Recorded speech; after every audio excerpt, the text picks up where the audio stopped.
welcome to Collider Movie Talk for movie fans.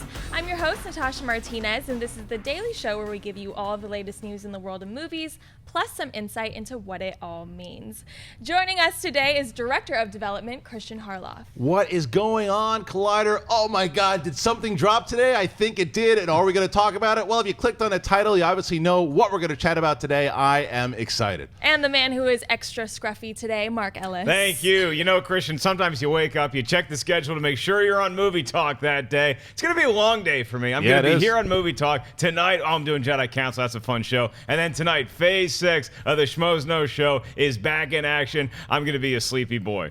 All right. And our special guest for today, producer David Gambino. Hello, hello. Glad to be here. Going to be a big show, guys. I'm so excited to have David here. For those of you who aren't familiar with David I knew at Silver Pictures. He was there for about 10 years. And then for the last 6 years, he was the president of Robert Downey Jr.'s company, Team Downey. So it's so great to have you, David. A real pleasure to be here, guys, and excited to get into it. All right, let's do it. Movie talk. What's up? Let's get into it. The final trailer for Marvel's Captain America Civil War was released today, offering fans their best look at the movie yet, with a bonus first look at Marvel's version of Spider-Man. The movie, Marvel's longest to date, is about the government setting up a governing body to oversee the Avengers when the team splinters into two camps, one led by Steve Rogers and his desire for the Avengers to remain free to defend humanity, and the other following Tony Stark's surprising decision to support government oversight and accountability. We're only 2 short months away from the Civil War's debut. It opens in theaters May 6, 2016. Kristian, what did you think of the new trailer for Civil War? Well, before I tell you what we thought about it, and a lot of people have already watched, Mark and I did a reaction/review of it this morning, and a ton of you guys are going over there. If you want to check that out, that's on the channel right now. It's in the description of this video. So I will just tell you, I loved the trailer, and I've already got the tweets, but wait a minute, they showed Spidey, and you didn't like when Doomsday was in there in the other trailer, so why are you a DC hater? Stop it. I will tell you right now, the reason I like the fact that Spidey was in this, it doesn't change the storyline. It still adds to the story that you see all of the heroes together, and now we know what side he's on. Not everybody knew that Spider-Man was going to be in it. Now, look, for us fans who know that Spider-Man is going to be in this movie, could they have saved it? Sure. But the fact that there are a lot of people out there, the casual moviegoers, who don't know that Spider-Man's going to be in this film, that's why they put him in there. So I get it.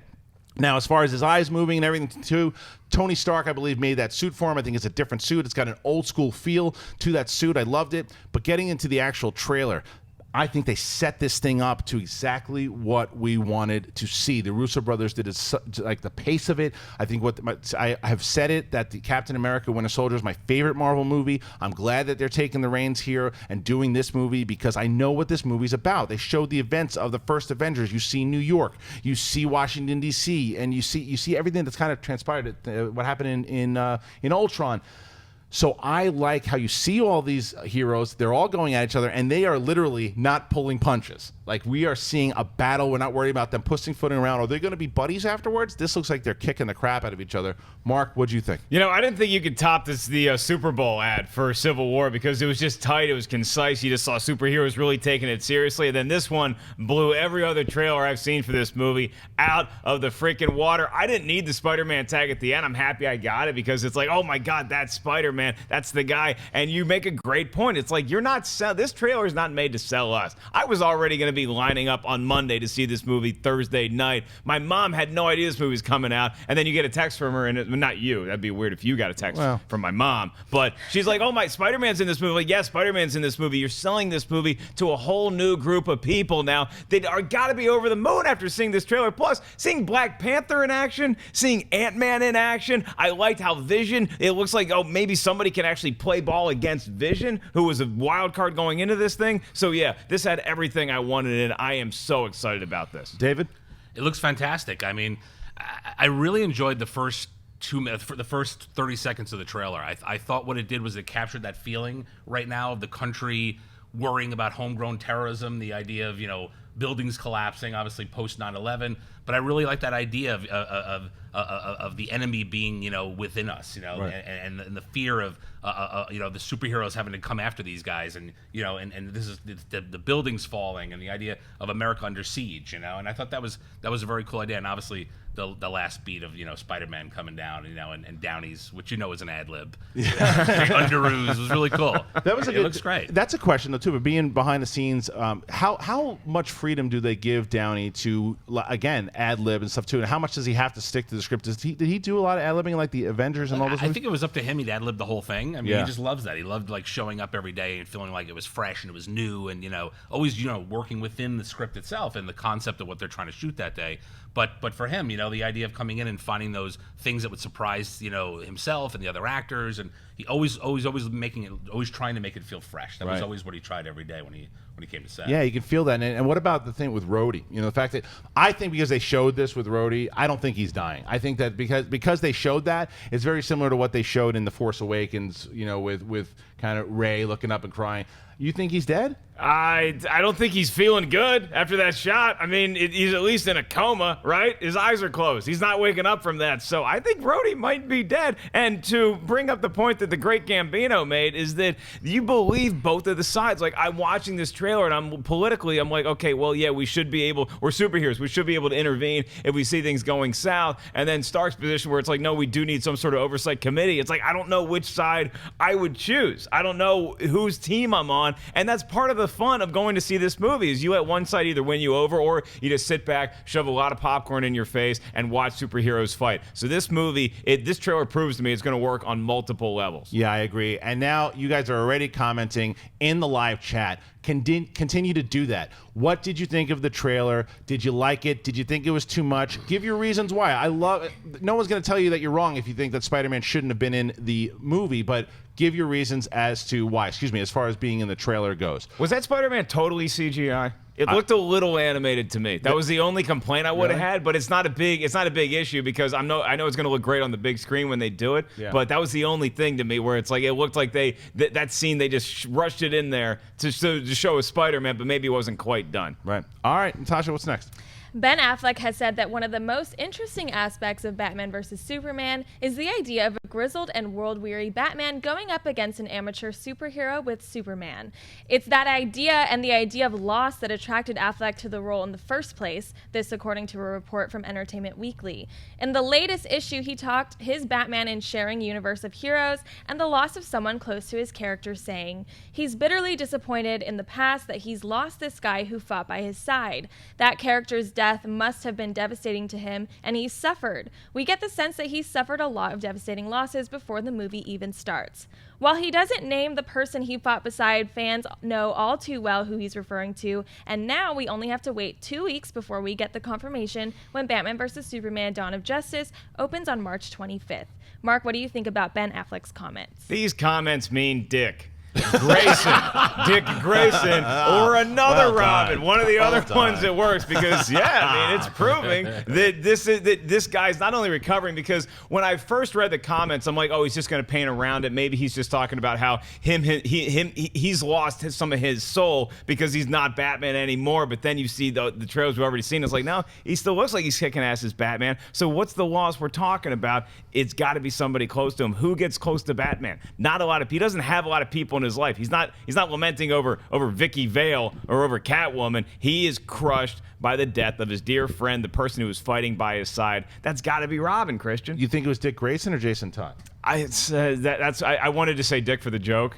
Jason just isn't as funny. Right. Doesn't hit as hard. The reason why I think it's Jason Todd is because I think that way they can introduce Dick Grayson down the line. Sure. The comments I really liked a lot because what we've seen from these trailers from Ben Affleck's Batman, his Bruce Wayne, the dude's damaged. He has really kind of gone through a lot, and when he was younger, Batman was already damaged. So as everything went on, and to have yet another loss in this guy's life, like we all know him from what happened to his parents and how that changed him and changed his direction. This adds another layer to it. It adds a lot, and it also will tell us why he has this vendetta already against Superman, why he's so protective of against everybody, because everyone he gets close to, there's a loss. And then we see in that clip to where he's running through and he's saving that girl during the whole Metropolis kind of destruction. So there's a reason behind the comments. So I really like the comments. I think it makes sense. We saw it in the teaser that there's that costume that he kind of maybe even tortures himself, that he sees the costume every day with the he literally puts it on display. Like every time he walks into that room, he's like, oh yeah, these are the posters of Rocky. Oh yeah, this is my friend's dead suit.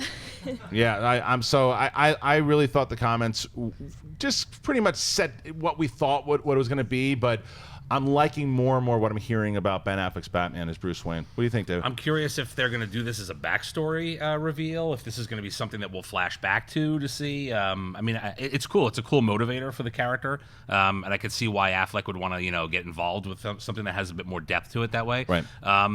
Yeah, I'm hoping that it doesn't operate just as sort of, exposition, dialogue exposition, and him staring at a charred, cape or something, Right. But, to be seen. But it seems cool, and, I'm excited to see how the movie plays out. And then if you go over to the foyer here, you see the charred boots. This is actually the day he died. I kept all these memorabilia from the day my best friend died. It's like weird, but again, that's Batman. Part of that is Batman, where he always needs something. It's like Michael Jordan can always trick himself into getting really mad at the team he's playing, like they slighted him somehow. That's how Batman operates. He's going to take, whether it's Superman showing up or whether somebody killed his friend years ago, he's always going to keep that at the forefront in his brain because it keeps him sharp from a superhero perspective. All right, what's next?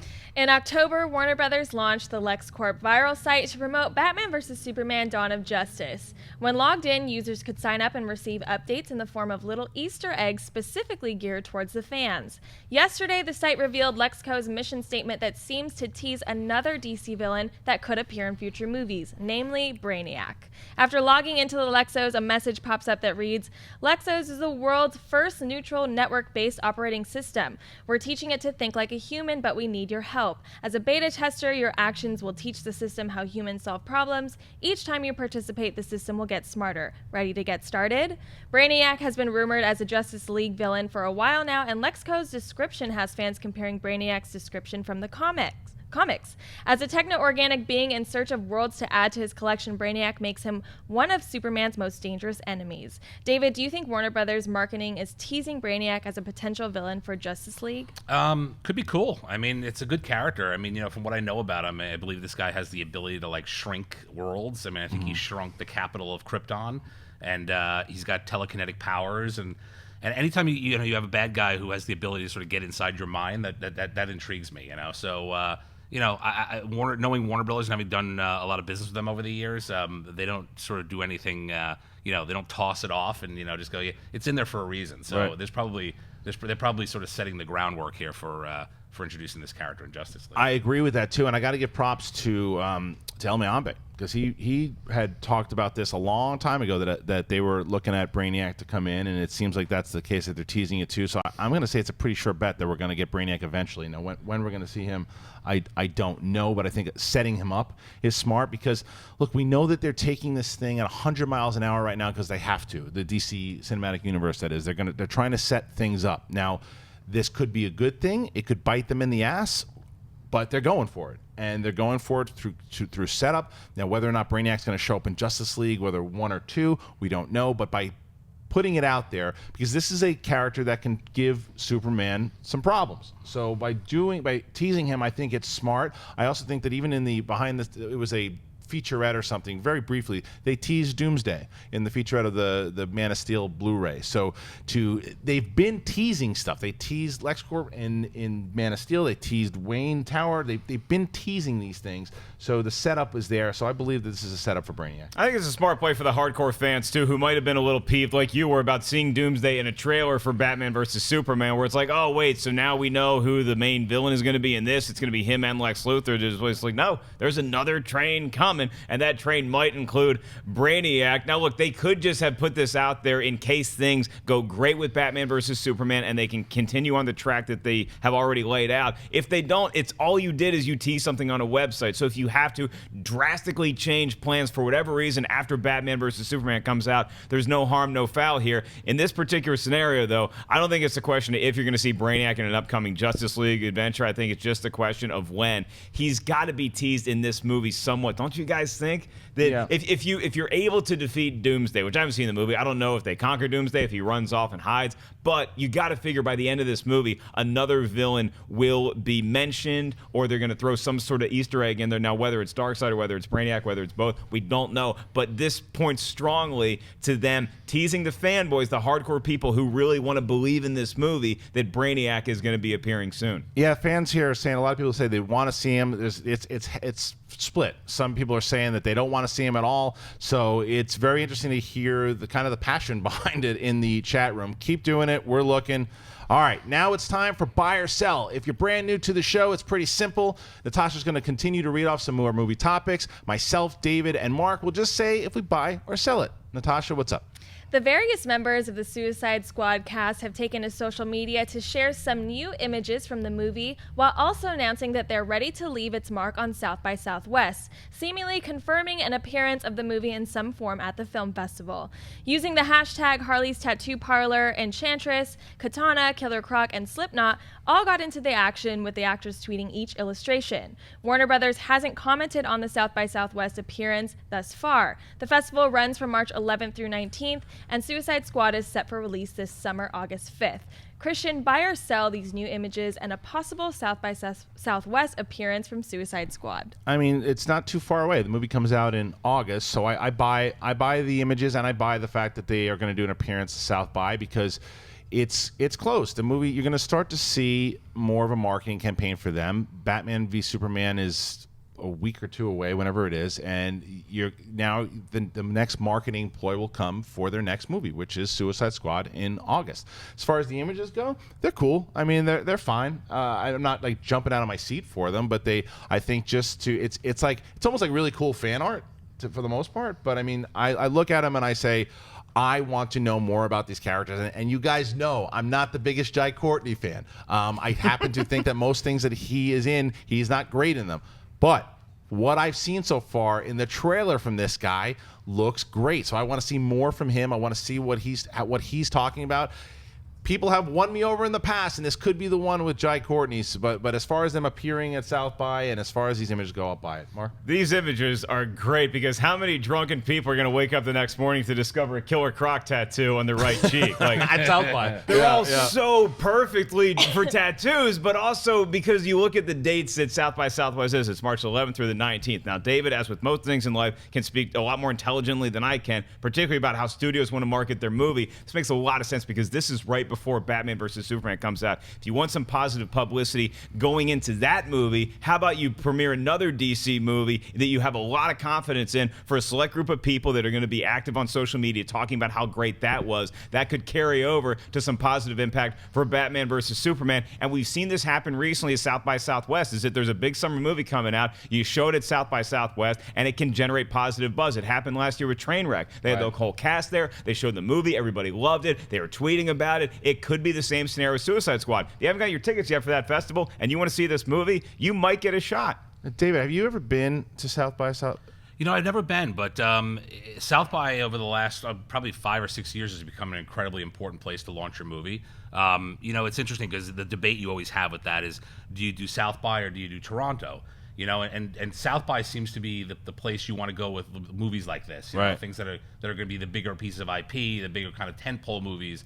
As far as the images go, I mean, I buy them. I mean, I think they're pretty cool. I like the idea that they use the tattoos, and I like the idea that it continues the badass feel that the trailer is showing that the movie is, and these are pretty cool. I'm not a tattoo guy, but I'd probably get one of these. Which one would you get? I'd probably get Killer. It's pretty badass. I mean, are you going Killer Croc? Yeah. No. I'm anti-gun, so I probably wouldn't do the one on the right. I do Katana, I think. Nice. Yeah. Just like right over the chest. But, you know, I wanted to ask you, though, too, because Warner Brothers has changed as far as just they've gone along with what's happening with the superhero movies, too. Do you think 10 years ago, we would have ever seen a movie get greenlit with the villains as the main characters? I mean, even with David Ayer and everything too, it was a different time period. Yeah, look, I think the whole world shifted. You know, after 9/11, we all wanted to, you know, look at the darker side of you know, the world, and to me, I think, you know, Dark Knight. I think especially, you know, Chris Nolan carving out that there could be a darker element to these superhero movies that people will come and see. People that like the more grounded variety of superhero movies. So the idea of seeing a movie from the point of view of the bad guys, I guess they're sort of anti-heroes, you know? They're not you know, 100% bad guys. It has a bit of a sort of a superhero version of like the Dirty Dozen, you know? Yeah. The idea of the bad guys getting let out to kind of, you know, to fight for good. I think that's just kind of cool and relatable. And I think, you know, you have to, you can't, you know, with so much superhero stuff out there right now, I think you have to find a different way to tell your story. So to me, I think that's why Suicide Squad is resonating as something that appears fresh in the marketplace, where, you know, there's Civil War and there's the Avengers, and we know what we're going to get with those. But Suicide Squad's a little bit like, okay, this is going to be a bit of a twist on that, and you know, perhaps, you know, a bit of a fresh approach. Yeah. All right, what's next? Dwayne Johnson's Instagram account has been working overtime as of late. The San Andreas actor has used his social media account to show off pictures of his co-stars Zac Efron and model-turned-actress Kelly Rohrbach in character for the R-rated Baywatch reboot. Now The Rock has shared co-star Alexandra Daddario's character in costume, telling the fans he can't wait till they see her kicking ass protecting the Bay. Mark Bayer saw the first look of Alexandra Daddario's character from Baywatch. Yeah. I'm gonna go ahead and pay top dollar for this image. It's very, very nice. Not just talking about you, Dwayne. Alexandra looks phenomenal in the suit, and I like that it's like you know, the updated version of what they wore on Baywatch. That it's a little more modernized, but it still has that classic feel to it. So, you know, I'm not gonna say the movie's gonna be great because I looked at a picture of two incredibly toned human beings on a beach, but that's it. It's the movie's called Baywatch. That's who I want protecting my bay. So yeah, it's an easy buy. Yeah, big buy for me too. But you know, the thing is too, what I also buy about it is not just the pictures that we're creeping out over. I didn't creep nothing out. Yeah, you're creeping a little bit, just a little bit. But I would also, it was what The Rock said about her as well. The fact that they worked together, how she kicked ass in San Andreas, and she was really, and we've said this before, her acting was great in True Detective. There's a lot that she has done. I think she's a really good actress. I'm going to take away the Texas Chainsaw Massacre and pretend that never happened. But this movie, we're not looking for a Oscar-winning performance. We're looking for someone who could fit into the bathing suit. She passes that. We're looking for someone that's going to be able to have chemistry with him. We know that she has that already. So the images so far, this is perfect. This is Baywatch. I think this is going to be a new Baywatch, and yeah, I buy it. I'm just hoping we're gonna get Baywatch nights after this. I mean, you know, you're gonna want to see The Rock investigating at night. The crimes going on. Is that what it was? It was Baywatch. It was basically the Hoff at night, checking out things in this community. I think there was like vampires. Wasn't there like a horror angle to Baywatch nights? I'm sure too? probably the final episodes jumped the shark. There, It was a kid show. But yeah, look, there's not much to complain about here. I mean, she's a beautiful girl, you know, and obviously, you know, here's the real question though, which is exciting and also like the movie's R-rated.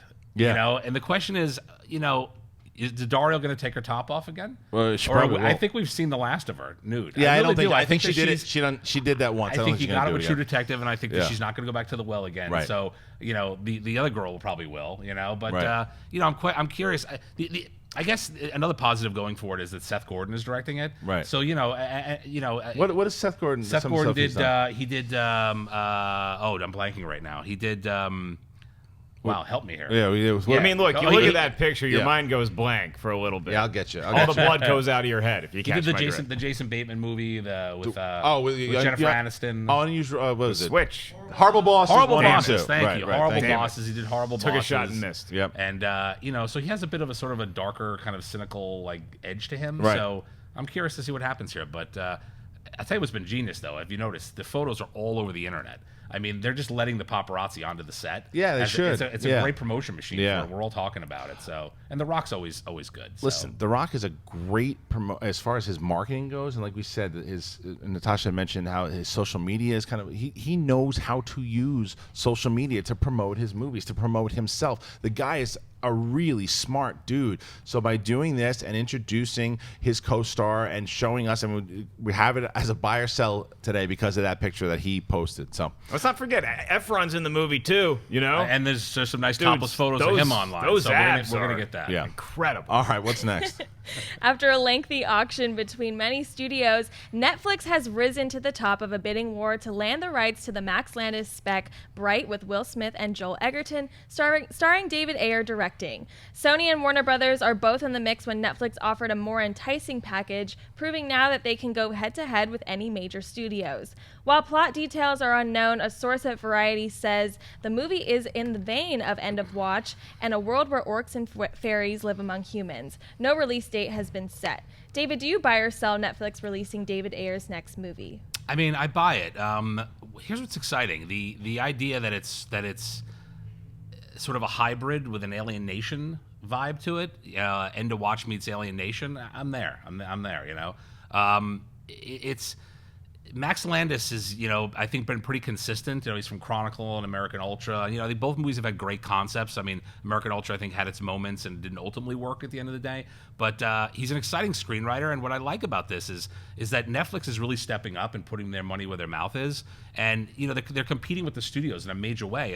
And one of the things that I heard, which is interesting for how the studios have to sort of evolve here, is that I heard that the last offer that one of the studios made, I believe it might have been Sony or Warner Brothers, that they offered $55 million. But one of the contingency is that the producers basically said, we want a production deal. We want to guarantee this is going to production. Wow. And the studios balked at that, and they wanted an $80 to $100 million production budget. So Netflix stepped up and said yes. So that's where Netflix now is taking the risks, and where studios like to take on these projects a lot of times, and either they fall apart because they get developed to death. And Netflix is basically saying, no, we're going to support the filmmakers. We're going to give you the budget you need, and we're going to compete. So, look, I think the more buyers that are out there, the better for everyone in town. But it's pretty cool that Netflix is actually stepping up, and other than doing series now, between Beasts of No Nation and the Brad Pitt movie, and now this is a really exciting development. Yeah, I buy it as well for those reasons. I mean, look, because Netflix has done their model and just the rise of what they've been able to do, and it's because of those successful series they're able to do this, and because every award season at the Emmys you're hearing Netflix series, and they're getting all this prestige, and they're putting out the money, and they're able to offer things that the studio can't. And I'm glad that they're putting out a movie like this than another Adam Sandler movie. And is that nothing against Adam Sandler? I just think those types of movies, that movie was terrible, and they're doing more things to where we're going to say, well, okay, Netflix is a player in the game because they need a movie that can hit. Whether it's because you got a guy like David Ayer and you have someone like Max Landis who, even if you don't love all of his movies, you can't deny that Max Landis has a really crazy creative brain. And to something, what this reminds me of? There was a script going around for a long time, spec market. It was called Carnival Row. Mm-hmm. And this is kind of similar to that kind of dark feel with the orcs and just in the fantasy world, but you can do some stuff on Netflix and you don't have to kind of hold back, and there's no R rating. It's whatever rating, the mature audience is, whatever it is. And I want to see what a movie like this could do on Netflix. And if it is a great movie, if it turns out to be a really great movie, it's going to have the same type of impact that Netflix had with television, I think, too, because Netflix has changed the game significantly in the TV space. So I buy this. I think it's very interesting to see this crop of talent working with Netflix. Yeah, I agree with this decision to go to Netflix in the same vein that I did not agree, and I applaud Nate Parker for not letting Birth of a Nation go to Netflix. It's because you still don't want, if you're making a movie for awards consideration at the Oscars, you probably don't want to go to Netflix. I mean, look at Beasts of No Nation. People they're like, oh, wait, can we even vote on that? I agree with that. So you don't want that to happen. But with a movie like this, it's like End of Watch was a great movie. When you throw fairies and orcs in there, you're probably not smelling Best Picture of the year. So that's all fine. Put it on Netflix. They ponied up the cash. Make the best movie you can now. And it could end up being R.I.P.D., okay? Could end up being that. It's got a premise that sounds a little bit like that, like Men in Black or Alien Nation, something like that. Whichever way it falls into, it it's cool that David Ayer and Will Smith are two big names in their respective fields that can collaborate and be on Netflix. You're right. It's the future is very promising for Netflix movies, more so than it was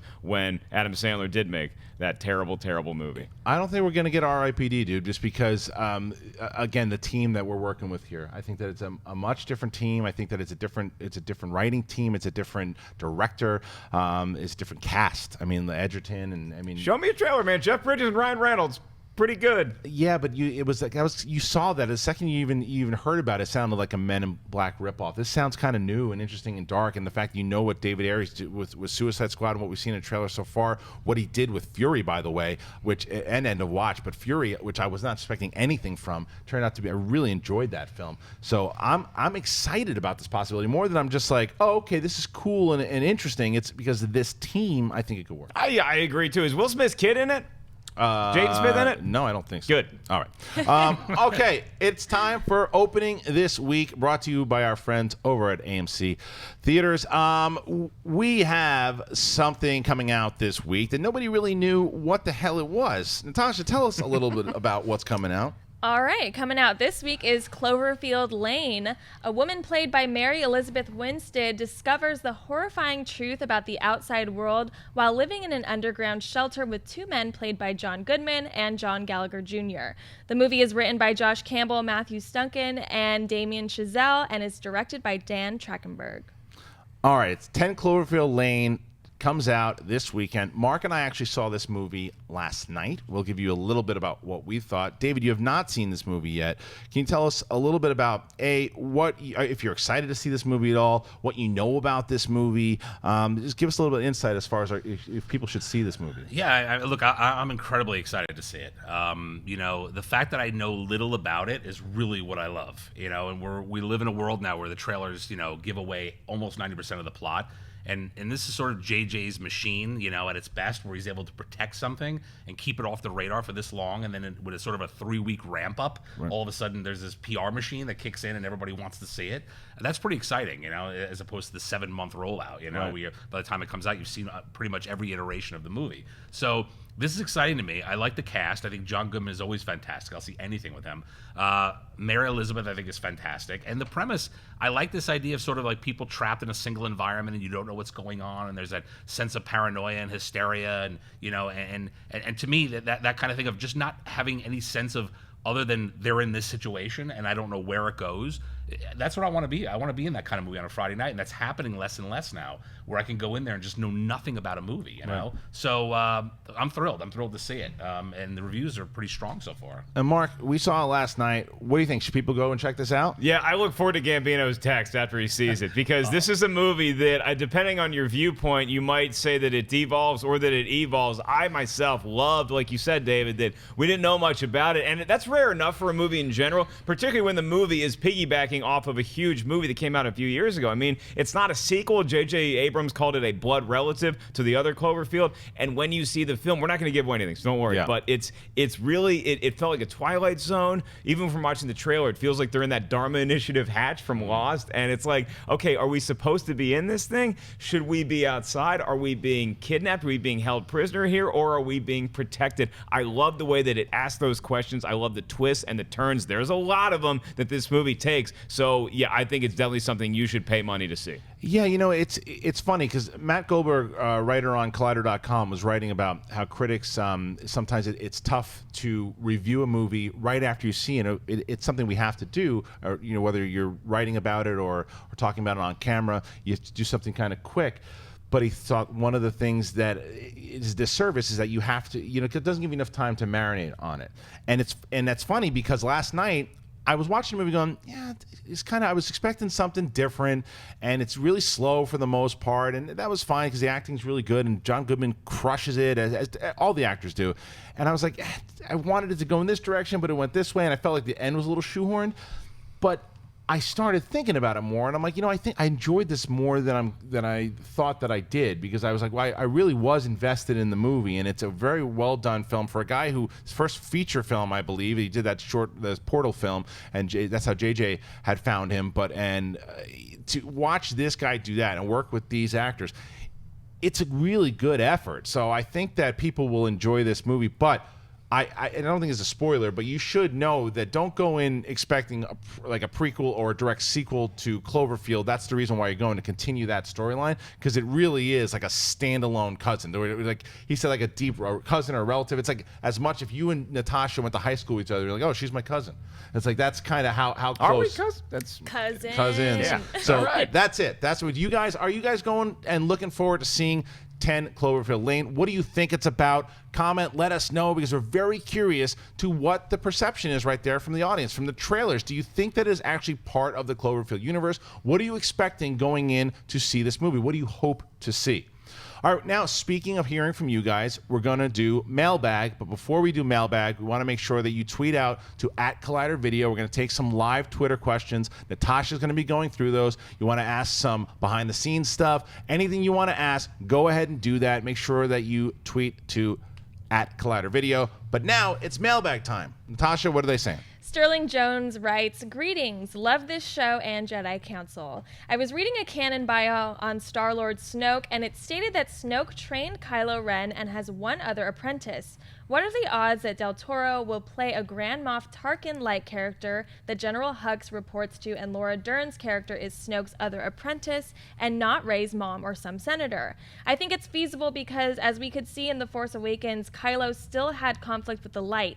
If Kylo hasn't quelled that conflict in Episode 8, I can see Snoke ridding himself of Kylo and putting her, Dern, in Kylo's place. Total garbage. Have a good day and keep bringing the filthy." It's Supreme Leader Snoke. Supreme Yes, Leader. that's I all right. like the idea of a Star-Lord Star-Lord. Snoke. Yeah, that'd be good. But yes, the Supreme Leader Snoke. Do I think your theory is garbage? No, I don't think it's garbage. I think there's so many theories out there, but I don't think that that's going to be the case. I think that Laura Dern is actually going to be playing someone like a Mon Mothma type. I think she'll be because I think they're really going to focus more on the government here, and you're going to see more of her. As far as Benicio del Toro goes, I want to see that dude either playing a bounty hunter, or I want to see him playing one of the last remaining Sith Lords. That to me would be exciting. So no, I don't think that those particular theories are going to happen. But I can't say you're wrong because I have no idea. David, as far as first of all, I don't really think I talked to you about The Force Awakens. Did you finally see it? I did, yeah. And what did you think? I thought it was great. Okay, good. You know me, I'm not the biggest Star Wars nut, but I appreciate the series, and I had a good time. I thought JJ did a really good job, just kind of bringing back the element that I imagine you had in 1977, sitting there watching the original film. So well, you see, so you are these questions, and Laura Dern gets cast, and then we have Snoke, who we still don't really know enough about him except that he's just inside of Kylo Ren's head. Do you think Benicio del Toro? What would you see him playing, and what do you think Laura Dern will be playing? The good news is that with Benicio and Adam Driver, we're guaranteed some damn good mumbling in this movie. So there'll probably be some subtitling, which will be good. We'll see what Johnson does. But Laura Dern's fantastic. I have no idea what she's going to play. Again, I'm not that educated on the mythology to even start guessing or even try to. But I think she classes up everything she does. Yeah. So the fact that with the director and the people they're putting together right now, and I know I think they just started shooting a few weeks ago. I'm excited to see it. I mean, and JJ saying, which you wonder how much is part of the PR machine, but also the fact that he said that he thought the script was fantastic and regrets that he didn't sign on to do the movie. It seems like it's going to be promising. Yeah, Sterling, your question's garbage. No, it's not. I'm kidding. It's a fine theory. I do like the theory, and it's much better than anything I would have come up with. But I think you look at the crux of this thing, where is Benicio del Toro? Who's he playing? I think we know he's going to play a bad guy, okay?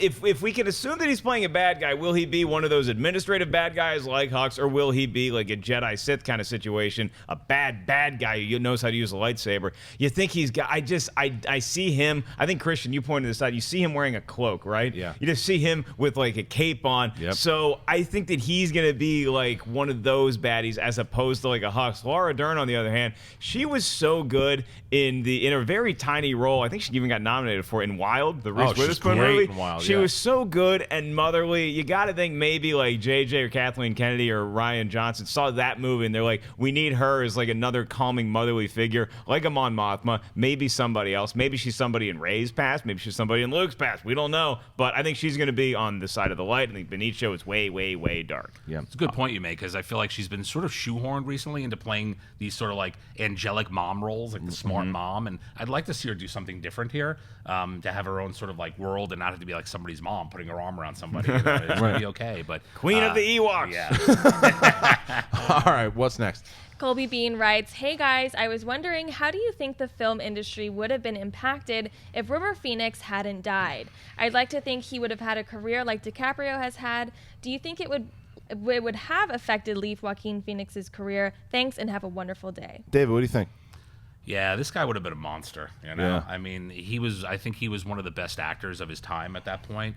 It was funny. I read an interview recently with Ethan Hawke, and Ethan Hawke talked about how at the time River Phoenix was his biggest competitor, and he was jealous, you know, and that River kept taking all the roles, and then he died, and he realized how frivolous that was, and then he ended up in a strange competition with Joaquin Phoenix for a little while too, and it just shows you, you know, the level of talent that, you know, that somebody of, you know, Ethan Hawke's, you know, level of craft too was sitting there competing and being jealous about this guy. But you know, he look, I think he would have been doing the kind of roles that DiCaprio's doing. I mean, he was always a little bit left to center his stuff. He was a little bit odd, so he probably continue to work with Van Zandt and do kind of things that probably weren't straight down the middle mainstream. DiCaprio tends to be a little bit more of sort of the big budget kind of work with the mainstream directors guy. So it would have been really interesting. I mean, it'd be an interesting theory to see what River Phoenix would do today. But you know, I mean, and also like, would he be teaming up with his brother and things, and you know, and would he be sort of brought into the superhero world in some way? I mean, you know, well, most likely. Yeah, I mean, Joaquin Phoenix was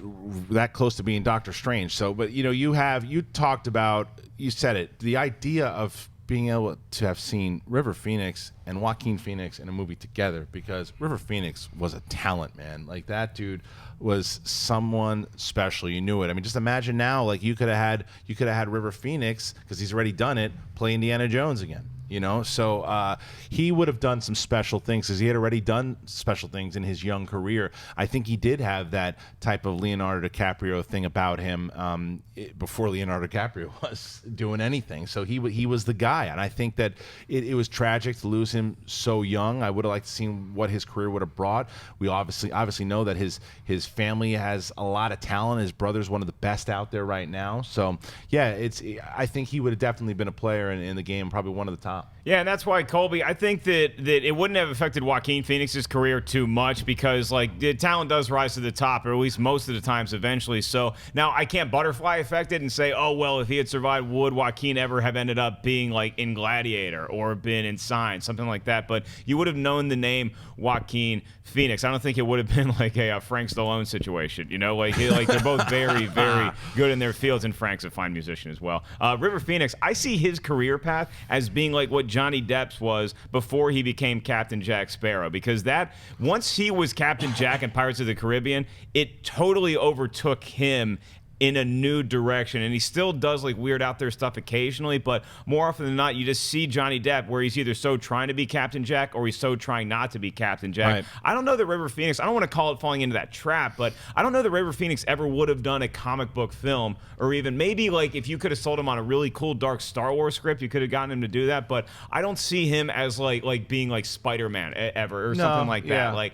I think he would have been a more mysterious character. Maybe you look at him for like a Doctor Strange, but I agree with you guys that he would have still been on more of an independent slant than a big budget one. Well, who knows though? Because I mean, if you go back, I mean, it was 20 years ago, it was 23 years ago when the guy passed away. But like, you look at what River Phoenix, then Lee Phoenix, was doing. He was doing Parenthood or whatever he was doing. You never would have thought in a million years at that point that he would be doing the type of roles that he's doing now. And it's more in the independent circuit and the Joaquin, who was once Leaf. But he was up for. He's thinking about doing the big budget stuff. You never know what kind of career in the last 23 years he would have had. The Indiana Jones thing is interesting because he was so good as young Indiana Jones. He bought it, and I think that maybe because maybe instead of making Kingdom of the Crystal Skull, they would have already been doing Indiana Jones films just going younger. Like, I don't know how the series did. I think the series did okay for a while with somebody else that was not River Phoenix, but maybe they got him in that, or maybe they get him in an Indiana Jones movie in the late 90s, which would have totally thrown that movie franchise on a different course. All right, now we're going to get to your tweets right now. Natasha has picked some out. And also, when we go through these tweets here, why don't you guys answer them in the live chat as well? After we answer some, I'll look at some of your comments here and see what you guys are saying. Natasha, what are they asking out there? All right, Bazinga Guy asks, what's your favorite Robert Downey Jr. movie other than a Marvel film?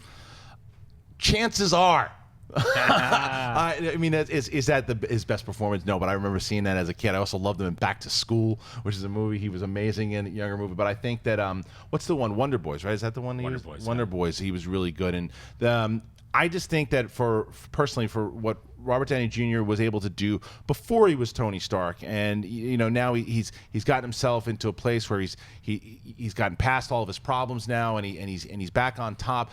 With Tony Stark, I think, has presented him this brand new career, but you forget of what he was able to accomplish and the type of talent that he was beforehand. You go back and you watch those movies, he's got a lot of great performances out there. David, you worked with the man for a very long time.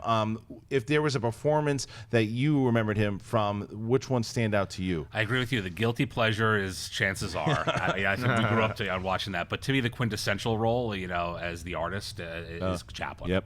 I mean, it was just on cable again the other night. I was watching some of it. I mean, it's just a brilliant performance. And, I'm hoping that there's going to be more roles like that for him in the future once he gets past this sort of, this moment where he's, as he says, on the cash grabs. What do you think, Mark? I'm going to take a movie I haven't even seen. Kiss Kiss Bang Bang, right? Isn't that your favorite? Man, I love Kiss Kiss Bang. Got him. Man. I'll settle for Air America. Do it. Kiss Kiss Bang Bang, by the way, speaking of David, when I started working at Silver Pictures, it was the first movie I got to kind of work on and go to that premiere and everything too. And that movie you talk about a movie that the studio did not support. They did not support that film at all. And people, if you see that, everyone that watches Kiss Kiss Bang Bang loves that movie. And the chemistry between him and Val Kilmer is off the charts. Yeah, it was one of those movies that they call a platform release it, which is they put it out in a few theaters around the country and see how it does. Unfortunately, Warner's didn't really get what it was at the time, but it was also, you got to remember where it sat in sort of Downey's career. I mean, he hadn't done Iron Man yet. Right. And Downey wasn't sort of hot the way he is now. So to them, it was like a $15 million movie shot on 35 nights in LA. There wasn't a big investment. Right. And I think if, there would have been more P&A put behind it. But, look, it's found an audience since then. It actually, believe it or not, it's one of the most requested film prints in town. Really? People would have private screening rooms showing it to their buddies. Wow. Tom Cruise, I heard, has actually pulled the print a few times to show it to people. So it started as that cult thing, and it's become much more of a Is mainstream. there some sort of Hollywood mysterious tavern where you can go and just get film prints of movies? It's go to the sorry, Tom Cruise rented it already. Well, exactly. Kyle Harlow says Tropic Thunder. For sure, that's a great one. Michael Nichols is talking about Home for the Holidays. We have some Zodiac in here. Good one. There's Good Weird Science. There's a lot of great suggestions here. All right, what's next? Okay, Tyler Mitchell has a comment, and I want to know what you guys think about it. The race to be the first to report is ruining the moviegoer's experience, and it's getting worse. What do y'all think? I don't necessarily agree with that because you choose whether or not you want to click on the article. So you can't blame reporters and people who are trying to get scoops and stuff for ruining your experience because you're the one going, heh. So if you're doing that, you can't blame them. I mean, that's part of it. I mean, if you see the headline and the headline's a spoiler headline, you want to complain about that, sure. But I don't think you can blame reporters for doing their jobs. What I will say is, and I've always said this, I think that there's one thing to report on someone who's being cast in a movie or the director who's rumored for a movie, as opposed to giving details of a movie. Like you got a script and you start leaking plot details. That I think is irresponsible because that I think does spoil the experience. But again, you choose to click on that link. Mark, what do you think? So is this ruining the experience for people? It makes it tough to go on Twitter sometimes. Even this morning, you go on Twitter and even before you have a chance to click on it, you just see a picture of Spidey and it's like, oh, well, I guess I know what I'm seeing in this trailer, But luckily I didn't have that experience because we shot our thing so early. But it's it does hurt it a little bit because you want to know information, but that's also just how the human brain works. Is we're very curious and we want to know too much, and then as soon as we read it, we're like, oh, I wish I didn't see that. So I do hate when headlines do it. When a headline tells you something, if it's breaking news, we have important information about Batman. But that's a lot different than Batman definitely dies in the new movie. That's a spoiler, and it should not be in the headline. Because some people, I know that Twitter is made for that kind of stuff, but also people just want to check their Twitter feed to look at jokes or look at news or something like that without having a movie spoiled for them. Yeah, and look, my cat Great name. My cat is talking about you as far as like clickbait reporting sucks, and I don't disagree with that. Like if you're just trying to get people to look at the article just with some big headline, and then you're like, but again, you're the one that's clicking on it. But I think that's something. If the title is a spoiler, that might be a little irresponsible. David, what's your take on it? Yeah, I think it's all content based. It depends on what exactly you're being asked to click on. I think there's guys out there that just don't give a crap and want to spoil the experience. Look, I think people are so voracious now for information. We live in a moment in time where more information is better.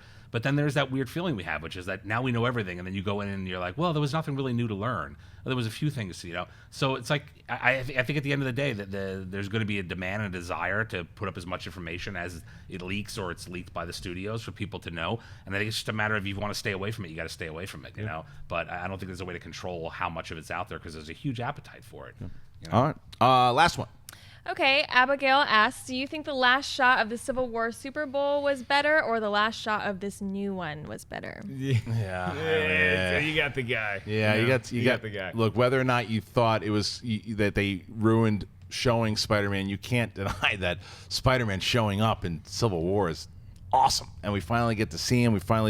We know that this deal was going on. It was one of the biggest deals that was made between Marvel and Sony, because that last Spider-Man movie was such a fart box that you're like, well, wait a minute, what's going to happen with this character? And then he's kind of saved, and what a way to bring him back into this movie. And then we see him that he's on Tony's side. Yeah, it's this one. You think it was more this? Do you remember what was the last shot? The last shot of the Super Bowl drill. Do you remember? It was Peyton Manning in a Spider-Man costume. Oh, It was felt so out of place. But the fact that we can't remember it. And but they you ruined also, that it was going to be Peyton Manning too. So there we go. It's a total spoiler that Papa John is Black Panther. It's so weird. All right, actually, you know what? We'll do one more. Okay. All right. So Eric Bradley Parkett asked, how do you feel about movies being a secret like 10 Cloverfield Lane, and how can movies market like this in the future? David, I'll let you take this one. Yeah, I mean, it's a little bit what I said earlier. I like it. Look, you're not going to get studios doing it on where they have a $400 million investment between their marketing and their production budget. I mean, but there is something incredibly effective about the idea of less information is more, and people clamoring and digging and trying to find out what it is. But I think it's very specific to JJ. He sort of created this. He sort of with Super 8, the idea of what is it, and I think he's going that same route with this one here. And I think with a movie this size, this is a great way to do it. Yeah. I think it's very risky. I mean, I'd love to see somebody try it with a giant comic book movie, to leak it out. But to me, it's very exciting because I know less about what's happening, and I'm going to go in there and I'm going to have a full experience where everything is going to be. It's like finding an old movie. When you grab something from back in the old days when there were DVDs, you'd go into the DVD store and just go, "What's this?" and grab it and be watching it completely fresh. That experience is pretty much gone now. Because we know so much about what's coming out on Friday by the time it comes out. So, to me, it's just, I think it's project dependent. It's brand dependent, and I think I love seeing it on these smaller films. Mark? Yeah, treasure these moments you get with 10 Cloverfield Lane, because not only is the trailer and the ads for it very secretive, but we didn't even know the damn movie was coming out. It's like a month ago. It's like, oh, this is a movie that's happening? It probably comes out in like 2017. No, it comes out later this month. That's incredible, man. I love when movies do that. You can't do it that often. With a movie like 10 Cloverfield Lane, though, after seeing it, they marketed that movie perfectly. I hope it does well. What's funny though too is that someone posted a video about 2 years ago on when we were on AMC, and it was Dennis and John and I think it was Dennis, John, Amy Rose, and Schnepp, I think, and they were talking about this movie. It was 2 years ago. Cloverfield? It was called like Cellar or whatever it was. But it was like this. They were talking about it. They announced it, but they never announced what it was called. They just said it was Bad Robot, and they kind of give the premise of what the movie was. It was very interesting to see that it's been in the system for a long time. They just hid it for a while exactly what it was, and then once that trailer came out. But I don't think that can work for every movie, and I think David's right as far as what JJ has done, and he even did it with Star Wars, which is unbelievable. I mean, even those trailers towards the end gave a little bit away, but we really didn't know too much about the movie. The problem is that some of these movies that you don't know, like Star Wars is a property that you don't really have to show much about it. We're going to see the movie. You're going to see it. There's certain movies that you have to show enough to try to sell people on it, but there's also something to be said about don't give away too many plot points. There's so many times in movies now with trailers, it's like, all right, I've seen the whole movie. I know the entire movie. Sometimes they trick you, you haven't. I thought The Martian gave away the whole entire movie, and they didn't. But there are times in comedies that they often show all the funny jokes because they want to get you in the theater, and then that's all they have. So, yeah, I think that it's case by case for sure. They didn't do it with Brothers Grimsby. No, they didn't do that with They Brothers did not Grimsby. do it with That's true. Yeah. All right, guys, I'd like to thank you guys for joining us today. Make sure that, obviously, Mark and I, we told you already about the reaction video that we did to the latest Civil War trailer. The link is in the description below. Please check that out. I would like to thank my guests today. First, producer David Gambino. David, can the people find you anywhere? On the street with my hand out. No, and you can't find me anywhere. I'm going underground for a little while, and I'll be coming out with big things. Good. We look forward to hearing what you're doing next. And Mark Ellis, where can they find you? I'll be chilling on the houseboat with Gambino, just playing poker at night, sailing the high seas, or on Twitter at Mark Ellis Live. Plus, you can find me in a scant few hours, 7 p.m. PST. That's 10 o'clock at night for you East Coasters. Kristian and I, we relaunch now phase 6 of the Schmoes Know live experience. It's going to go for 2 hours, Kristian. We got a lot of interesting stuff we're going to catch the fans up on. We will definitely gush about the Civil War trailer, and we have a really fun game we're going to be playing at the end. Do not miss it. It's on our YouTube channel called Schmoes Know. Natasha Martinez, where can they find you? Well, I want to be chilling on the houseboat too, so I'm just inviting myself. We can make room. You guys can find me on Instagram and Twitter at NatashaLexis_. Well, you can definitely find me at Kristian Harloff, Twitter, Instagram. I'm doing a lot of live posts now from Facebook, so go and check me out there. But like Mark mentioned, we have the Schmoes Show coming back tonight. If you're not already subscribed to Schmoes, please do that. And you can catch up on all the past shows that we've done. There's a playlist there. But we're also bringing back the Celebrity Impression Dating Game, which will be fun. Natasha, you've got to come on and do that one time for sure. Right. But I also want to tell you that we are getting very close to the movie trivia contest. A lot of big matches happening. John Campea versus Dan Murrell. That's going down. That's going to be a big one. We got John Roca versus Scott Mance, and John Schnepp versus Finstock, and Chris Stuckman is going to be facing Sam Levine. Those are some of the ones that are coming out. They're coming soon. The first one debuts on March 25th. Make sure you check that out. It'll be on this channel. Thanks for joining us. Tweet at us. Do everything. Just do it. Thanks. Hey guys, if you like this video, click the thumbs up button. Also, make sure you subscribe to our YouTube channel. It'll help you stay up to date with everything we've got going on here at Collider.